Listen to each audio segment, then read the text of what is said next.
Genghis Khan adalah pemimpin bangsa Mongol yang hebat dan sangat ditakuti di seluruh dunia. Panglima militer yang jenius berhasil menyatukan bangsa Mongol dan kemudian mendirikan Kekaisaran Mongolia dengan menaklukkan sebagian besar wilayah Asia. Pasukan Mongol yang terlatih dengan cepat menguasai seluruh Mongolia, wilayah utara Tiongkok, Asia Tengah, dan Persia dalam periode 1206 sampai dengan 1227 Masehi. Genghis Khan dari hanya seorang anak kecil yang terlunta-lunta dan terusir, namun bisa menjadi seorang pemimpin besar dan hebat yang menguasai dunia. Dia merupakan kakek Kubilai Khan, kaisar dinasti Yuan di Tiongkok. Kelak penggantinya akan memperluas wilayah Mongolia menjadi kekaisaran terluas dalam sejarah manusia. Sejarah mencatat bahwa Mongolia adalah satu-satunya negara yang kekuasaannya lebih dari separuh dunia. Genghis Khan bahkan menghancur leburkan dinasti Abbasiyah. Kekuasaannya meliputi Tiongkok, Mongolia, Rusia, Korea, Vietnam, Burma, Kamboja, Timur Tengah, bahkan sebagian Eropa, Polandia dan Hungaria, lalu Arab Utara dan India Utara.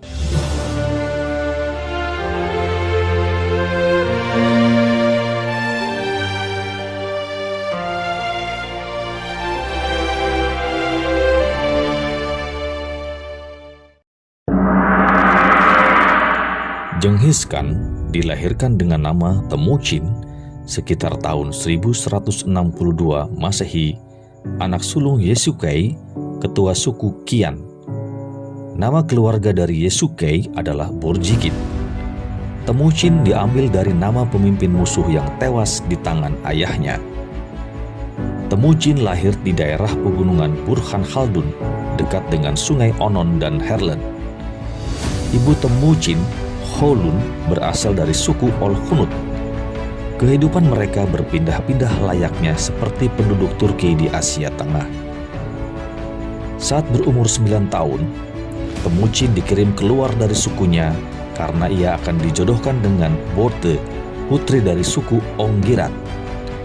Ayahnya Yesukei meninggal karena diracun Tatar pada saat ia pulang mengantar Temujin ke suku Onggirat.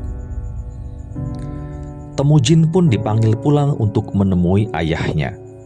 Yesukei memberi pesan kepada Temujin untuk membalaskan dendamnya dan menghancurkan Tatar.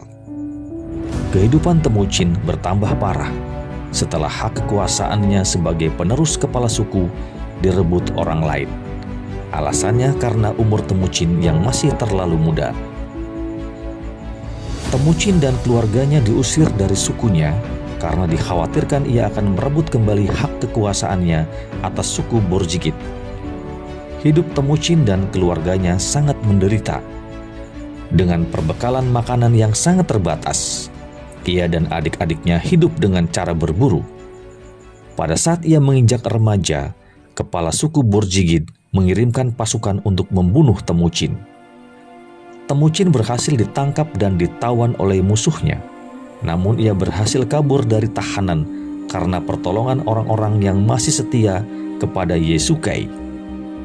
Pada saat menginjak dewasa, Temujin berjuang dan mengumpulkan kekuatannya sendiri. Temujin mempunyai teman baik yang juga merupakan saudara angkatnya yang bernama Jamukha.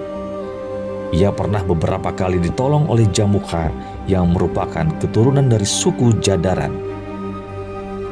Bersama dengan saudara angkatnya, Temujin berhasil merebut kembali hak kekuasaan atas sukunya dan juga Perserikatan Mongolia yang didirikan ayahnya dahulu. Waktu demi waktu, wilayah kekuasaan Temujin menjadi semakin besar. Ia menghancurkan musuh-musuhnya dan menggabungkan suku-suku dalam Perserikatan Mongolia. Musuh terbesar Temujin ternyata adalah saudara angkatnya sendiri, Jamukha, yang sering mengadu domba Temujin dengan suku-suku lainnya, termasuk ayah angkatnya Temujin sendiri yang bernama Wang Han. Setelah Temujin berhasil menyingkirkan musuh-musuhnya dan melaksanakan perintah mendiang ayahnya Yesukei, Ia kemudian membalaskan kematian nenek moyangnya yang dibunuh oleh kerajaan Jin. Temuchin kemudian diangkat menjadi Khan dengan gelar Genghis Khan, yang artinya Khan dari segala-galanya. Nenek moyang kerajaan Jin yang berasal dari suku Joseon yang berhasil menguasai wilayah utara Tiongkok selama lebih dari 100 tahun. Kerajaan Jin memiliki jumlah pasukan 10 kali lipat dari pasukan Genghis Khan pada waktu itu. Mereka hidup aman di balik tembok kerajaan yang besar dan susah untuk diserang. Genghis Khan berhasil meruntuhkan semangat perang dan kekuatan kerajaan Jin dalam berbagai pertempuran. Salah satunya adalah pertempuran di tebing Serigala Liar, di mana Genghis Khan yang hanya memiliki pasukan sekitar 100.000 prajurit berhasil menghabisi pasukan musuh yang besarnya 5 kali lebih banyak. Ia berhasil merebut ibu kota kerajaan Jin, kota Dadu, yang sekarang menjadi Beijing. Para seniman, ahli senjata, dan barang berharga semuanya dibawa kembali ke Mongolia sebagai budak dan rampasan perang. Sejarah mencatat, invasi yang dipimpin oleh Genghis Khan sendiri dengan ratusan ribu tentara pilihan ke kerajaan Khwarizmia, penguasa wilayah Iran. Hal ini diawali pedagang Mongolia yang dibunuh dan harta mereka dirampas oleh Panglima Khwarizmi. Keserakahannya itu membawa bencana bagi bangsanya. Genghis Khan berhasil menawan dan menghukum mati panglima tersebut dengan cara menuangkan logam panas ke matanya. Amarah Genghis Khan bertambah setelah cucu kesayangannya terbunuh. Akibat serbuan ini, jumlah rakyat Timur Tengah berkurang hingga 10%, dan wilayah Mongolia pun bertambah luas sampai ke bagian barat benua Asia. Pada saat Genghis Khan mundur kembali ke Mongolia, ia sempat memerintahkan 2 jenderal terbaiknya, Jebe dan Subotai Batur, untuk membasmi sisa musuh sampai ke wilayah Rusia. Jebe dan Subotai pernah menginjak daratan Eropa pada saat itu dan mengalami konfrontasi dan menghancurkan pasukan salib yang hendak menyerang wilayah Arab, karena pasukan salib mengira pasukan Mongol adalah pasukan Arab. Genghis Khan yang sudah berumur tua dipaksa untuk memimpin pasukan guna menghancurkan kekhalifahan Abbasiyah untuk kesekian kalinya. Namun ketidakcakapan para pasukan dan seringnya melakukan mabuk-mabukan memperlemah pasukan militernya. Pada tanggal 18 Agustus 1227, ia meninggal dalam perjalanan karena terjatuh dari kuda.